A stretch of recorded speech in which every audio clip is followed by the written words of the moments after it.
जय तेलंगाना। यहाँ आकर मुझे सबसे ज्यादा खुशी होती है हमेशा।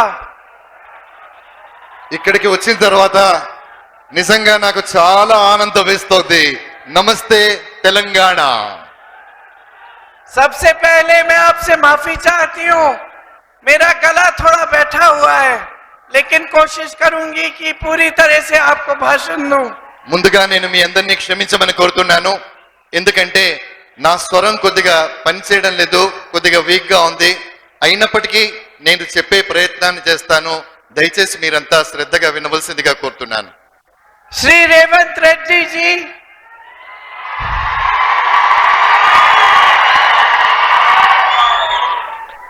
श्रीमती दीपा दास मुंशी जी, श्री गद्दम प्रसाद जी, श्री रंजीत रेड्डी जी, श्री राम मोहन रेड्डी जी, श्री मनोहर रेड्डी जी, श्री रोहित चौधरी जी, मंच पर उपस्थित सभी कांग्रेस के नेतागण, सभी कांग्रेस के पदाधिकारी कार्यकर्तागण, मेरी प्यारी बहनें, मेरे प्यारे भाई, आप सबका इस सभा में बहुत बहुत स्वागत।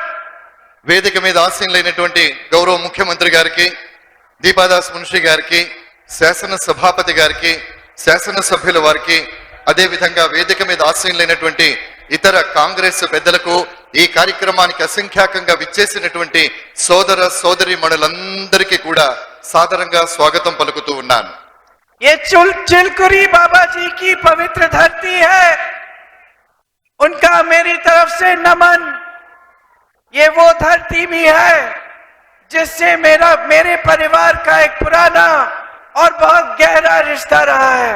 ఈ ప్రాంతం పవిత్రమైనటువంటి బాబా గారి యొక్క పుణ్యస్థలం. ఈ ప్రాంతంతో నాకు అత్యంత అవినాభావ సంబంధం ఉంది. ఈ ప్రాంతం అంటే నాకు ఒక ప్రత్యేకమైనటువంటి శ్రద్ధ, ప్రేమ కూడా ఉంది. आपने इंदिरा गांधी जी को सम्मान दिया, अपनी श्रद्धा दी, अपना प्यार दिया। మీరంతా కూడా శ్రీమతి ఇందిరాగాంధీ గారికి మీ ప్రేమను పంచారు, ప్రభుత్వాన్ని ఇచ్చారు. వారి పట్ల మీ అందరూ కూడా ఎంతో ఆప్యాయతను, అనురాగాన్ని కూడా కనబరిచారు. और उन्होंने अपने पूरे दिल से आपका सम्मान किया और आपका प्यार लौटाया। మీరందరూ ఏ రకంగానైతే తనకు ప్రేమను పంచారు, అదే రకంగా శ్రీమతి ఇందిరాగాంధీ గారు కూడా మనస్ఫూర్తిగా మీ అందరినీ ప్రేమించారు. మీ అందరికీ తన ప్రేమను, అభిమానాన్ని కూడా పంచారు. मेरी माता जी श्रीमती सोनिया गांधी को आप सोनियम्मा बोलते हैं। आपने उनको अपनी मां बनाया, मेरी मां है। इस सम्मान के लिए मैं आपकी आभारी हूं, और इस सम्मान से मेरा और आपका रिश्ता भी बनता है कि हम भाई बहन हैं। మీరు నా తల్లి అయినటువంటి సోనియా గాంధీ గారిని మీరు కూడా సోనియమ్మ అని ప్రేమగా పిలిచి తల్లి పాత్రకునిచ్చారు. కాబట్టి ఈ పాత్ర ద్వారా మీరు నేను కూడా ఒక అనుబంధంలో, ఒక బంధంలో, ఒక సంబంధంలో ఇరుక్కుంటాం. ఆ సంబంధమే సోదర సోదరీమణుల యొక్క సంబంధం. हमारी जो कांग्रेस की प्रदेश सरकार है, वो आपके लिए आज दिन रात काम कर रही है। कुछ समय पहले जब यहाँ के चुनाव थे, हम सब आपके बीच आए और हम सब ने आपको कहा कि एक ऐसी सरकार बनाओ, एक ऐसी सरकार चुनो जो आपके लिए समर्पित रहे, जो आपकी सेवा करे, जिसकी नीतियां आपके लिए बने। ఇక్కడ ఎన్నికలు శాసనసభకు జరిగినప్పుడు మేము మీ మధ్యలో వచ్చి అడిగాం, ప్రభుత్వాన్ని స్థాపించడంలో మాతో సహకరించండి, ఒక ప్రజా ప్రభుత్వాన్ని స్థాపించడంలో మాకు పూర్ణ అధికారాన్ని ఇవ్వండి, మద్దతునివ్వండి అన్నాం. తద్వారా మీరందరూ కూడా మాకు మద్దతునిచ్చారు. ఒక ప్రజా ప్రభుత్వం ఏర్పాటు అయ్యేందుకు మార్గాన్ని సుగమం చేశారు. ఒక ప్రజా ప్రభుత్వాన్ని ఇక్కడ ఏర్పాటు చేశారు. आपने उस चुनाव में रेवंत जी और हमारी कांग्रेस के प्रत्याशियों को जिताकर अपने प्रदेश में एक ऐसी सरकार की शुरुआत की जो सच्ची राजनीति, सेवा की राजनीति करके आपको दिखाती है। మీరు రేవంత్ రెడ్డి గారి నేతృత్వంలో ఏర్పడినటువంటి ప్రభుత్వాన్ని ఎన్నుకుని నిజమైనటువంటి అవినీతిని చేసే ఒక ప్రభుత్వాన్ని ఎన్నుకున్నారు. ప్రజాసేవకు పునరంకితం అయ్యేటటువంటి ప్రభుత్వాన్ని మీరు ఎన్నుకోవటం జరిగింది. कांग्रेस पार्टी की राजनीति की नींव महात्मा गांधी ने डाली। जब उन्होंने हमारी आजादी का आंदोलन कराया, उस समय हमारे असूल उन्होंने हमें सिखाए। కాంగ్రెస్ పార్టీ యొక్క పునాది ఏదైతే ఉందో మహాత్మా గాంధీ గారు వేయటం జరిగింది. మహాత్మా గాంధీ గారి ద్వారా వేయబడ్డటువంటి ఆ పునాది రాయి ఒక ఉన్నతమైన జీవన విధానం, ఒక ఉన్నతమైన ఆదర్శవంతమైనటువంటి ప్రభుత్వ విధానం ఎలా ఉండాలో వారు నేర్పించడం జరిగింది. वो असूल थे जिसने हमारे देश को आजाद किया। वो असूल थे जिसने हमारे संविधान को बनाया, हमारे लोकतंत्र की नींव डाली।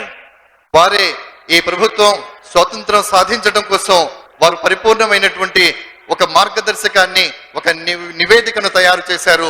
తద్వారా ఈ దేశానికి స్వాతంత్రాన్ని సముపార్జించడం కోసం ఒక ప్రణాళికాబద్ధంగా పోరాటం చేశారు. और कांग्रेस का सबसे जो गहरा असूल है, ये है कि जनता लोकतंत्र में सर्वोपरि होती है। जनता की हमेशा सुनवाई होनी चाहिए। ఈ కాంగ్రెస్ ప్రభుత్వం యొక్క ఒకే ఒక లక్ష్యం ఏమిటంటే అది ప్రజల కోసం పనిచేస్తోంది. ప్రజలు తమ సమస్యలు ఏమి చెప్పినా, ఎప్పుడు చెప్పినా వినడానికి సిద్ధంగా ఉంటుంది. यहाँ बैठे एक एक नेता को ये मालूम है कि उनकी जवाबदेही आपके प्रति है। ఇక్కడ కూర్చున్నటువంటి ప్రతి నేత, గెలిచినటువంటి ప్రతి నేత మీకు సమాధానం చెప్పాల్సి ఉంటుంది అనేటటువంటి ఒక భయంతో ఉంటారన్న సంగతి మీ అందరికీ తెలుసు. यहाँ बैठा एक एक नेता जानता है कि सत्ता आपने दी है, शक्ति आपने दी है, सम्मान आपने दिया है, और उस सम्मान और उस शक्ति का आदर होना चाहिए। మీరు ఈ ప్రభుత్వానికి కావాల్సినటువంటి శక్తిని ఇచ్చారు, ఒక శక్తివంతమైనటువంటి ప్రభుత్వాన్ని ఇచ్చారు. ఈ ప్రభుత్వం యొక్క శక్తి యుక్తులు ఏవైతే ఉన్నాయో అవన్నీ మీ సేవకు పనికి రావాలి, అవన్నీ మీకు ఉపకరించాలి. इसीलिए जो गारंटी आपको दी थी हमारी प्रदेश सरकार ने, उसको पूरा करने का काम सरकार बनते ही शुरू हो गया। స్నేహితులారా, ఏ రాజ్యాంగాన్నైతే పరిపూర్ణంగా తీసేయాలనేటటువంటి ప్రయత్నం జరుగుతుందో ఆ ప్రయత్నాలకి గండి కొట్టడం అనేటటువంటిది ఇక్కడి నుండే ప్రారంభం కావాలి. और इनसे वो सुविधाएं मिली आपको जो बाकी देश में नहीं मिल रही हैं। जहां जहां भाजपा की सरकार है, वहां लोग तड़प रहे हैं, तरस रहे हैं। ఎక్కడైతే భారతీయ జనతా పార్టీ ప్రభుత్వాలు దేశంలోని వివిధ రాష్ట్రాల్లో ఉన్నాయో అక్కడ ప్రజలు సౌకర్యాలు లేక, పథకాలు లేక అల్లాడుతున్నారు అనేటటువంటి విషయాన్ని మీరు గుర్తుపెట్టుకోవాలి. यहाँ सिलेंडर 500 रुपए का है, बाकी प्रदेशों में कल मैं उत्तर प्रदेश से आई, 1200 रुपए का सिलेंडर है उत्तर प्रदेश में। ఇక్కడ తెలంగాణ రాష్ట్రంలో 500 రూపాయలకు ఇంట్లో సిలిండరు దొరుకుతుంది. నేను నిన్న ఉత్తరప్రదేశ్ రాష్ట్రాన్ని పర్యటించినప్పుడు అక్కడ 1200 రూపాయలకు సిలిండరు అమ్ముతున్న సంగతి తెలుసుకున్నాను. महंगाई का सामना करने के लिए जनता के लिए कोई सहायता नहीं है, कोई समर्थन नहीं है। ప్రజలకి రకమైనటువంటి సహకారం కానీ, ఏ రకమైనటువంటి సహాయం కానీ భారతీయ జనతా పార్టీ ప్రభుత్వాలు ఇవ్వడం లేదు. बीजेपी की केंद्र सरकार में 10 सालों में सिर्फ और सिर्फ बड़े बड़े खरबपतियों के लिए सारी नीतियां बनाई हैं। 10 సంవత్సరాల పాలనా కాలంలో భారతీయ జనతా పార్టీ కేవలం గొప్ప గొప్ప వాళ్ళు, ధనవంతుల కోసం మాత్రమే పనిచేసింది. వాళ్ళ ప్రయోజనాలు నెరవేర్చడం కోసం మాత్రమే పనిచేసింది. इस देश के गरीब के लिए, किसान के लिए, मजदूर के लिए, इस देश की मेरी बहनों के लिए, मिडिल क्लास के लिए कोई नीति नहीं लाए हैं।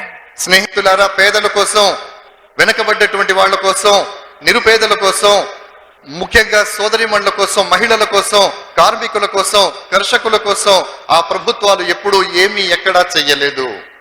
आप पे टैक्स बार बार बढ़ाते रहते हैं। बड़े खरबपतियों की टैक्स उतनी की उतनी रहती है। మన ట్యాక్సులు నిరంతరం పెరుగుతూ ఉంటాయి, పెరుగుతూ ఉంటాయి, పెరుగుతూ ఉంటాయి. కానీ కోటీశ్వరులు, ధనవంతులు ఎవరైతే ఉంటారో వాళ్ళ ట్యాక్సులు అక్కడే పరిమితమైపోతాయి, అక్కడే ఆగిపోతాయి. बड़े बड़े खरबपतियों को 16 लाख करोड़ रुपए देके कर्ज माफ करते हैं। ధనవంతులైనటువంటి 16 లక్షల కోట్ల రూపాయలు రుణాలని మాఫీ చేయటం జరుగుతుంది, రద్దు చేయటం జరుగుతుంది. देश का किसान 1 लाख रुपए के लिए 50,000 रुपए के लिए आत्महत्या करता है क्योंकि कर्ज नहीं चुका पा रहा है, लेकिन सरकार से कोई भी समर्थन नहीं मिलता। స్నేహితులారా, పేద రైతులు ఎవరైతే ఉంటారో వాళ్ళు 50,000 కోసం ₹1,00,000 రుణం కట్టలేక ఆత్మహత్యలు చేసుకుంటున్నటువంటి పరిస్థితులు మనం చూస్తున్నాం. వాళ్ళకి ప్రభుత్వం నుండి ఎప్పుడు ఎలాంటి సహకారం అందడం లేదు. उसके खेत खराब होते हैं, नुकसान होता है, बारिश से ओले से भुगतान नहीं मिलता, कर्ज लेना पड़ता है। उसकी बेटी की शादी होती है तो कर्ज लेना पड़ता है, उसके बच्चों को शिक्षित करना है तो कर्ज लेना पड़ता है, और सरकार की तरफ से कोई मदद नहीं आती। స్నేహితులారా, వర్షాలు పడ్డ వడగళ్ల వానతో పంటలు నష్టపోయినా వాళ్లకు ఎలాంటి పంట సహాయం దొరకడం లేదు. వాళ్ళ అమ్మాయి పెళ్లి చేయాలన్నా, పిల్లలకు చదివించాలన్నా, అనారోగ్యంతో ఆసుపత్రికి వెళ్ళినా వాళ్ళు ఆ డబ్బులు తెచ్చుకోవటం కోసం అధికమైనటువంటి వడ్డీ రేట్లతో రుణాలు తీసుకోవాల్సినటువంటి పరిస్థితులు ఏర్పడుతున్నాయి. ప్రభుత్వం ఎలాంటి సహకారాన్ని అందించటం లేదు. जो लोग मेहनत से अपने छोटे छोटे बिजनेस, छोटे कारोबार शुरू करते हैं, उनके लिए मुश्किलें बढ़ती चली गई इन 10 सालों में। उनको చిన్న చిన్న వ్యాపారాలు చేసేటటువంటి వాళ్ళు ఎవరైతే ఉన్నారో వాళ్ళు చిన్న చిన్న వ్యాపారాలు చేసేటటువంటి వాళ్ళ సమస్యలు ఏటికి ఆ ఏడాది పెరుగుతూ పోతున్నాయి. नोटबंदी और जीएसटी जैसी नीतियों ने उनकी कमर तोड़ी, उनकी कमाई कम हो गई, किसान की कमाई कम हो गई, मजदूरों की कमाई कम हो गई, स्टार्टअप्स में कमाई कम हो गई, आईटी सेक्टर में कमाई कम हो गई, और जहां जहां जरूरत है वहां सब मुश्किल हो गया, सब संघर्ष बढ़ गए. స్నేహితులారా, నోట్ల రద్దు కానివ్వండి, జిఎస్టి కానివ్వండి, ఇవి రావడం వల్ల సామాన్యుని యొక్క నడ్డి విరిగిపోయింది. రావాల్సినటువంటి పెట్టుబడులు రావడం లేదు, వ్యాపారాలు చేసుకునేటటువంటి వ్యాపారాలు కుంటుపడిపోయాయి, విద్యా వ్యవస్థ సమూలంగా నాశనం అయిపోతుంది. కాబట్టి ఎక్కడ అభివృద్ధి జరగాలో అది జరగడం లేదు, అది ఎక్కడ ఎవరి కోసం జరగాలో వాళ్ళ కోసం మాత్రమే జరుగుతోంది.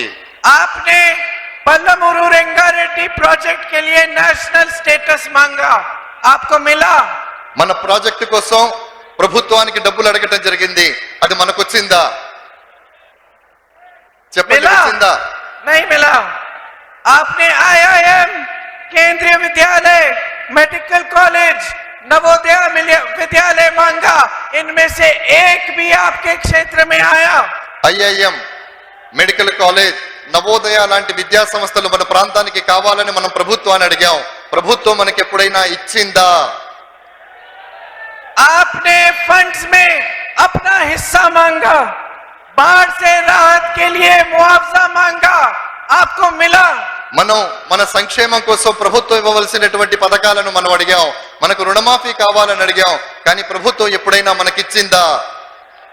काजीपेट कोच फैक्ट्री और ट्राइबल यूनिवर्सिटी को पूरा करने की मांग थी, बनना शुरू हो गया था कांग्रेस के समय, फिर इन्होंने खत्म नहीं किया, काम पूरा नहीं किया. आपको इसके बारे में अच्छी जानकारी होगी. కాజీపేటలో కోచ్ ఫ్యాక్టరీ అలాగే ఇతరత్ర గొప్ప పనుల్ని మనం ఇక్కడ ప్రారంభించాం కాంగ్రెస్ పార్టీ హయాంలో. ఆ పనులు అప్పుడు ప్రారంభమయ్యాయి, కానీ ఆ పనులన్నీ కూడా భారతీయ జనతా పార్టీ ప్రభుత్వం వచ్చిన తర్వాత ఎక్కడ పనులు అక్కడ పూర్తిగా ఆగిపోయాయి.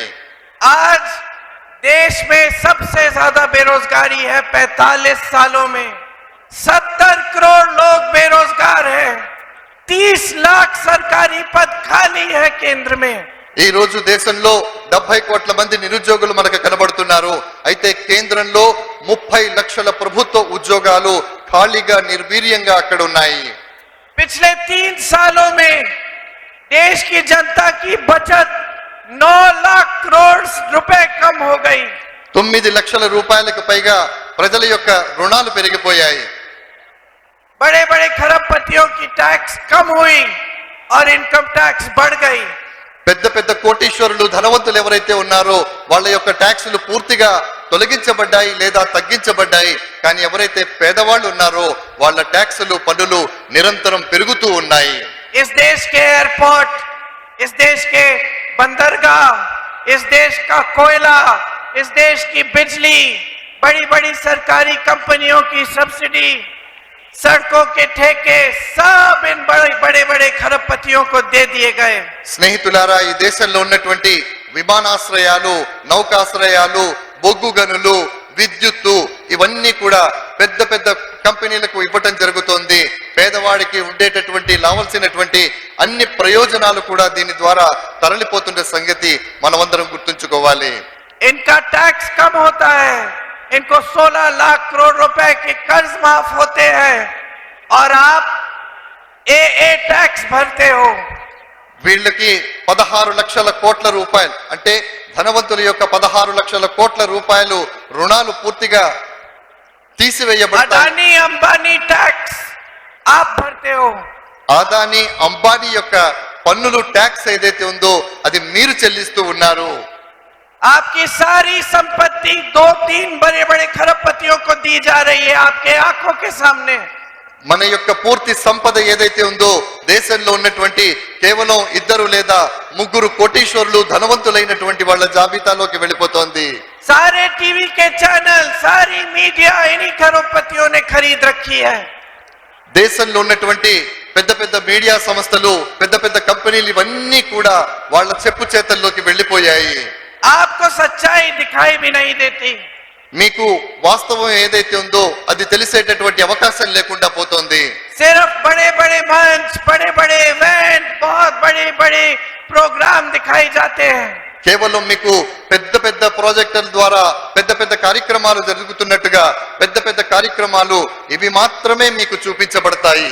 और मोदी जी और इनके मंत्रियों की इतनी भी हिम्मत नहीं है कि चुनाव के समय जब आपसे वोट मांगने आए तो अपने काम के आधार पर मांगे।